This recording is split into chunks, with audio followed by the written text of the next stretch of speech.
The Education Secretary Michael Gove has warned teachers against militancy before a series of walkouts begins on Thursday.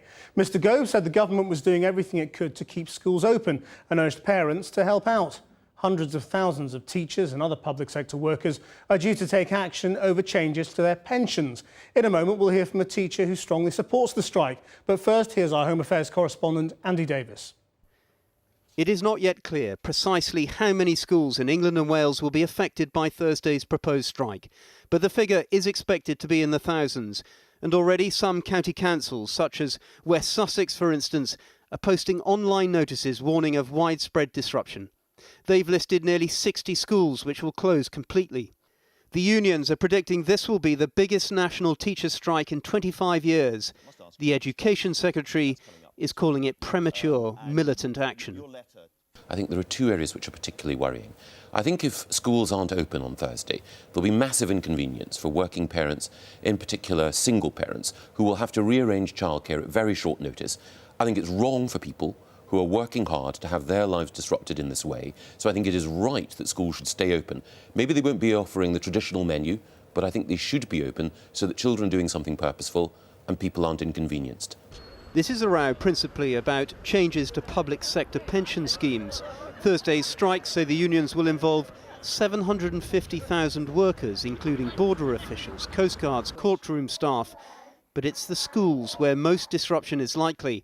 And Michael Gove's appeal today followed a letter he sent to local authorities a few days ago, the tone of which was, do anything you can to stay open. He told them there is no statutory requirement to teach the national curriculum every day of the school year, and there are no maximum general pupil-teacher ratios set out in law.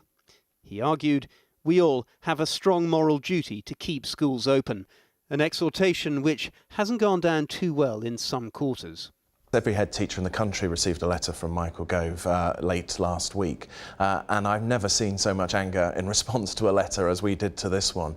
He's put head teachers in a very difficult position, seeming to imply that if a school has to shut, even if it's outside the head teacher's control, it makes them feel it's their fault. And I think being lectured on your moral duty as a head teacher by a politician doesn't feel very good at all. So you were saying something that wasn't true. I didn't come on to trade insults, but Francis... Expect more of this over the months to come. Ministers versus union officials. The unions are warning of a sustained campaign of industrial action. And today, government sources were said to be eyeing up plans for a purge of paid Whitehall union officials. Talks will resume here tomorrow in Whitehall between the government and union officials. They come at a very important time, but the fact is this dispute is becoming more and more acrimonious. The posturing on both sides, it seems, increasingly belligerent.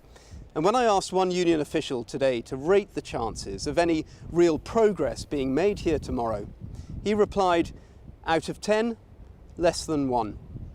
Andy Davis, Channel 4 News, Westminster.